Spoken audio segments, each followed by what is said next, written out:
जय हिंद दोस्तों आज हम लोग देखेंगे अनुपात समानुपात का पार्ट नंबर 10। अब इसमें हमने आज जो क्वेश्चन लिए हैं वो एग्ज़ाम के दृष्टिकोण से काफ़ी इम्पॉर्टेंट है और इसमें लड़के हमेशा क्या गलती कर देते हैं इस बारे में हम लोग आज देखेंगे। तो चलिए बिना देरी किए हुए स्टार्ट करते हैं क्लास को। चलिए देखते हैं। कह रहा है 7800 रुपये हैं जिनको ए बी सी के बीच में बांटना है 1/2, 1/3 और 1/4 के अनुपात में बांटा जाता है। तो कह रहा प्रत्येक का हिस्सा ज्ञात कीजिए। ठीक है, चलिए देखते हैं। अब इसमें अगर बटे में ना दिया होता तो हम लोग डायरेक्टली लगा लेते। सबसे बड़ा रूल यहाँ पर आ गया जो ये दिए है 1/2 अनुपात 1/3 अनुपात 1/4, ये जो दे रखे। मेन मुद्दा ये है, इसको समझना है कि इसको रेशियो में कैसे बदला जाए। सबसे मेन चीज़ ये है। ठीक है, आइए समझते हैं कि इसको हम कैसे रेशियो में बदल सकते हैं। तो ऐसे क्वेश्चन जब भी हो बटे में तो हम नीचे वाली जितनी भी संख्याएं होती हैं इनका ले लेते हैं एलसीएम। एलसीएम का मतलब ऐसी संख्या लेते हैं जो इन सभी ये तीनों संख्याओं से कट जाए। तो हम कह देंगे ऐसी बहुत सारी संख्या हैं लेकिन लेनी है सबसे छोटी संख्या जो कि आसान रहे। तो हम कह देंगे छोटी संख्या है अगर देखा जाए तो 12 जो इन तीनों से कट जाएगी। नहीं, बड़ी तो बहुत सारी हो जाएंगी, बड़ी तो 24 भी हो जाएगी, 36 भी हो जाएगी जो इनसे कटेगी, लेकिन छोटी लेनी है। अब 12 ले लिए तो बस 12 को रखना है। अब जैसे यहाँ है तो यहाँ पर 12 इंटू कर देना है 1/2। तो एक ऐसे काटोगे तो कितना आ जाएगा 6। तो ऐसे ही सभी जगह ऐसे ही रख लेना है। तो पहले में आ गया 6, दूसरी जगह रखोगे तो आ जाएगा 4, तीसरी जगह रखोगे तो 4 से कट जाएगा, आ जाएगा 3। तो ये हमारा रेशियो बन जाएगा। बस अब क्या करना है, इसी 7800 को इसी में बांट देना है। अब सबसे पहले ये देखना है कि ये जो 7800 दिए हैं ये क्या दिए हैं। मेन मुद्दा यहीं से होता है, यहीं गलती कर देते हैं हम लोग अक्सर। तो हम लोग देखेंगे 7800 जो है ये तीनों का योग है। तो हम कह देंगे ये रुपए में तीनों का योग है। तो हम लोग अनुपात निकाले हैं तो अनुपात का तीनों का योग कर लेंगे। ठीक है, जब तीनों का योग करोगे तो देखोगे 6 4 10 और 3 13। तो जो रेशियो है वो 13 है लेकिन जो रुपए हैं वो टोटल 7800 हैं। तो हम कह देंगे कि 13 रेशियो बराबर 7800, यानी 13 रेशियो जो है 78 के बराबर है। तो एक रेशियो यानी 13 से काटेंगे तो 13 का नम 13, इसको काटेंगे 13 78, 6 बार में कट जाएगा। यानी एक रेशियो जो आपका निकल के आया है वो 600 के बराबर है। अब यहाँ हम देखेंगे तो जो ए का पार्ट है वो 6 था, बी का जो था वो 4 था और सी का जो था 3 था रेशियो में। लेकिन अब इसको हमको बदलना है रुपए में, क्योंकि वो रुपए में पूछे हैं। किस में पूछे हैं? रुपए में पूछे हैं दोस्तों। तो रुपए में हमको निकालना है। तो हम कह देंगे एक का 6 है, यहाँ पर दे रखे हैं 1 अनुपात बराबर 600 के। तो 6 अनुपात बराबर निकाल लेंगे। 6 अनुपात बराबर निकालोगे तो 6 हो जाएगा 36, यानी ए का 3600। बी का निकालोगे तो 4 रेशियो बराबर निकालना पड़ेगा, 4 छंग 2400 निकल आएगा। जब सी का निकालोगे तो 3 रेशियो बराबर निकालना पड़ेगा, तिरछंग वो 36 18। तो ये तीनों का मान निकल के आ जाएगा, यही आपका आंसर हो जाएगा। तो ये था आसान तरीका। इस तरीके से हम लगा सकते हैं। हालांकि रेशियो निकालने का एक भी और तरीका है लेकिन वो सही नहीं है, आप ऐसे ही लगाओ करो। इसका एलसीएम ले लो नीचे वाली संख्याओं का और लगा दो। चलिए अगला क्वेश्चन देखते हैं। तो हम लोग अगला क्वेश्चन पे आ जाएंगे। ये क्वेश्चन है इम्पॉर्टेंट। देखो यहाँ पर अगर हम पहले क्वेश्चन में थोड़ी सी और बात कर लें, देखो हम यहीं से पूरा ख़त्म कर रहे हैं तो यहाँ थोड़ी और बात कर लें। जैसे अलग क्वेश्चन थोड़ा सा दे देगा तो कैसे लगाओगे, ध्यान से समझो हमारी बात। जैसे यहाँ पर इसको थोड़ा सा मिटा लेते हैं, ठीक है, इसे थोड़ा हटा देते हैं, ये हटा दिए। अब बात समझ में आएगी। क्वेश्चन थोड़ा सा चेंज करके दे देता तो आप लोग क्या करते, वही हम समझाना चाह रहे हैं। ठीक है, मान लो आप लोगों को कुछ ऐसे दे देता, ये जो 7800 है ये 7800 ना देकर आप लोगों को कह देता ए बी का योग दे देता 6000। तो आपसे पूछ लेता सी का मान निकालो, तो क्या करते, तब हमको क्या करना होता, यहाँ रुपए में दिए था योग, हम लोगों को यहाँ कर लेना था अनुपात में योग। जो चीज़ वहाँ दिए हो वही चीज़ यहाँ कर लेना है। तो अनुपात में योग कितना हो जाएगा, ए बी का 10, और रुपए में कितना है 6000, तो हम कह देंगे 10 बराबर 6000 के। तो एक बराबर निकालोगे तो ये 10 यहाँ जाके भाग दे देगा, तो यहाँ आ जाएगा 600। तो एक बराबर कितना आ जाता, 600। फिर आपसे पूछा था सी का मान लो पूछ लेता सी का, तो हम सी वाला रेशियो निकाल देते, यानी 3 है, 3 का मान निकाल देते 36 1800, या किसी का भी पूछता तो हम यहाँ से निकाल सकते थे। ऐसा मान लो ये ना देकर थोड़ा और ट्रिपिकल बना देता, यही क्वेश्चन आप समझ लो ध्यान से हमारी बात।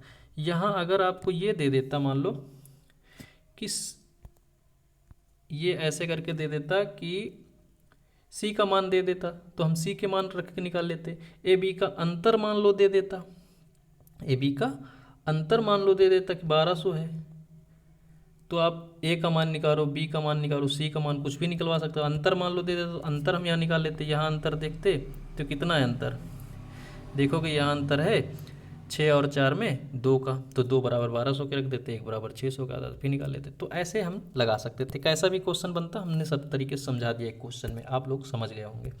अगला क्वेश्चन है, इस पर हम लोग देखते हैं, चर्चा करते हैं। मेन देखो इसमें कह रहा है, प्रश्न है कि 10,200 रुपये ए बी सी में इस तरह बांटा जाए कि, ध्यान से समझो, ए को बी का 2/3 मिले और बी को सी का 1/4 मिले, तो सी जो है सी को ए से कितना अधिक मिलेगा, ये पूछ रहा क्वेश्चन में। अब पहले हम लोगों को यही करना होता कि मेन तरीके से क्वेश्चन को अच्छे से अच्छे तरीके से पढ़ना है और समझना। जब आपको क्वेश्चन समझ में आ जाएगा, आप क्वेश्चन को हर हाल में लगा ले जाओगे। अब यहाँ समझ में आ गया होगा, तो चलिए यहाँ सबसे बड़ी जो दिक्कत हो रही है लगाने की, वो यही होगी कि ये जो दे रखे है कि ए को लिख लेते हैं पूरा, ए को बी का 2/3, ये नहीं समझ में आ रहा होगा, तो इसको हम इस टर्म में लिख सकते हैं, ध्यान से समझना।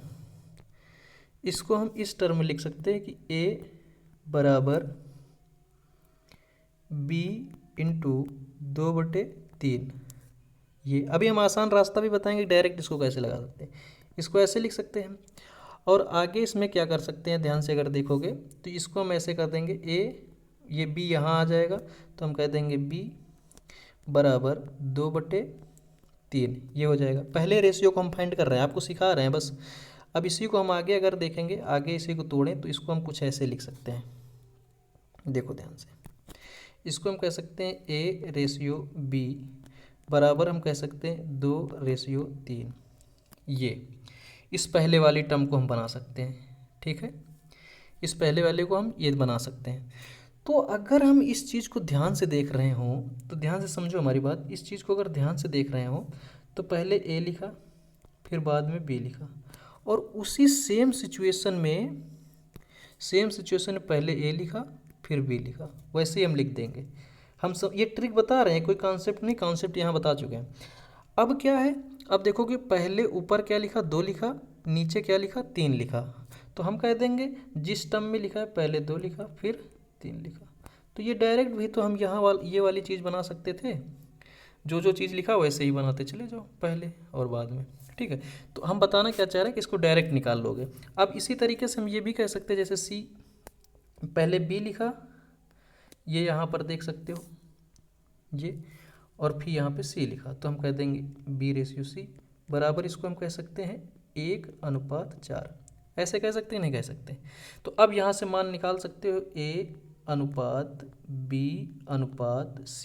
क्यों ऐसा निकाल सकते हो, क्योंकि यहाँ देखोगे ये जो B है भैया ये सेम है, ये क्या है, सेम है। तो जब ऐसे क्वेश्चन अगर आपको मिल जाएं तो आप डायरेक्टली, हमने एक ट्रिक भी बताया, आप शुरू से लास्ट तक देखोगे तो हमने इसको बहुत अच्छे तरीके से निकालना सिखाया है। तो यह हम डायरेक्ट निकालने की कोशिश करेंगे, ध्यान समझो हमारी बात, हम कैसे निकाल रहे हैं इसको। या हम ये करने वाले हैं कि जिस कंडीशन में लिखा पहले का पहला और लास्ट का लास्ट, और जो सेम है उसका सेम से गुणा, ठीक है। तो हम यहाँ पहले का पहला यानी इससे इसका गुणा कराएं, 2 × 2, ठीक है, थोड़ा कम दिख रहा, चेंज कर लेते हैं, ठीक है। और b का 20 है, यानी 1 का 3 से गुणा कराएंगे तो 3 आ जाएगा, चेंज नहीं हुआ, चलो इसी से लिख लेते हैं। और 3 का 4 से यानी 12 आ जाएगा। ठीक है, यहाँ तक आप लोगों की बात समझ में आ गई होगी। सभी लोगों की इतनी तो बात समझ में आ गई होगी कि A/B/C निकाल लिए, कैसे निकाले ये चीज़ समझ में आ गई। अब हम आराम से निकाल सकते हैं। अब क्वेश्चन को ध्यान समझो, इसमें पूछ रहा है कि C, यहाँ पर क्या पूछ रहा है, C को A से कितना अधिक मिला। तो यहाँ हम डायरेक्ट अनुपात में चले जाएंगे। यहाँ देखेंगे ये A का मान है और यहाँ देखेंगे ये C का मान है। C का अनुपात 12 है और A का अनुपात 2 है। तो यहाँ देखेंगे ये कितना ज़्यादा है, C कितना ज़्यादा है, तो आप कह दोगे C ज़्यादा है भैया 10। तो 10 निकालना है, अनुपात में हमको कितना निकालना, 10 का मान। लेकिन अभी 10 का मान हमको तभी निकालना मिलेगा जब हमको ये पता होगा कि 1 अनुपात बराबर है क्या। तो हम जाएंगे पहले संख्या क्या दिए है, कैसे हम 1 का मान निकाल लेंगे, 1 अनुपात का मान कैसे निकालेंगे, इस बात पे समझेंगे। तो यहाँ पर हम देखेंगे 10,200 रुपये जो लिखा है भैया, यहाँ समझेंगे ये क्या लिखा है, ये तीनों का इकट्ठा मान लिखा है 1। तो हम कह देंगे तीनों का मान अनुपात में अगर देखा जाए 2, 3, 12, अगर इन सबको जोड़ा जाएगा तो हो जाएगा 17। तो 17 के हम बराबर रख देंगे। ठीक भैया, इनको हम क्या करेंगे, 17 के बराबर रख देंगे। अब यहाँ हम कह सकते हैं 17 बराबर 10,200 रुपये। तो इसको काटेंगे, 17 छक्का होता है, यानी 1 बराबर 17 छक्का 102 होता है, तो 6 बार में कट जाएगा। यानी हम यहाँ कह सकते हैं 1 रेशियो का मान निकल के आया 600। तो अब आराम से निकाल लोगे, 10 का रेशियो का मान निकालना है तो 10 रेशियो बराबर हो जाएगा 6,000, यानी इतने का अंतर है, यही इसका राइट आंसर हो जाएगा। तो आप लोगों को आई होप समझ में आ गया होगा। तो ऐसे करके आप क्वेश्चन को लगा सकते। कल जो क्वेश्चन लाएंगे वो क्वेश्चन काफ़ी इंपॉर्टेंट होंगे, सिक्कों पर आधारित प्रश्न होंगे। उनको हम बताएंगे ट्रिक से, 3-4 तरीके से कि ऑप्शन से कैसे लगा सकते हैं, ऐसे कैसे लगा सकते हैं और डायरेक्ट ट्रिक से कैसे लगा सकते हैं। 3-4 तरीका है, बेसिक सारा कुछ समझा देंगे। तो आप लोग लगातार वीडियो देखते रहिए, और जो रिक्वायर हो, जो चैप्टर आपको दिक्कत कर रहा हो, जो कहेंगे पेपर के पहले मैराथन भी ले आएंगे, एक एक चैप्टर का जितने भी क्वेश्चन यूपीपी में पूछे गए और उनसे रिलेटेड जो क्वेश्चन पूछे जाएंगे, पूरा एक ही बार में एक चैप्टर खत्म कर देंगे। तो परेशान नहीं होइए, अगर आप जुड़े हैं और कहेंगे तो ऐसे ही कर देंगे। ठीक है, चलिए धन्यवाद।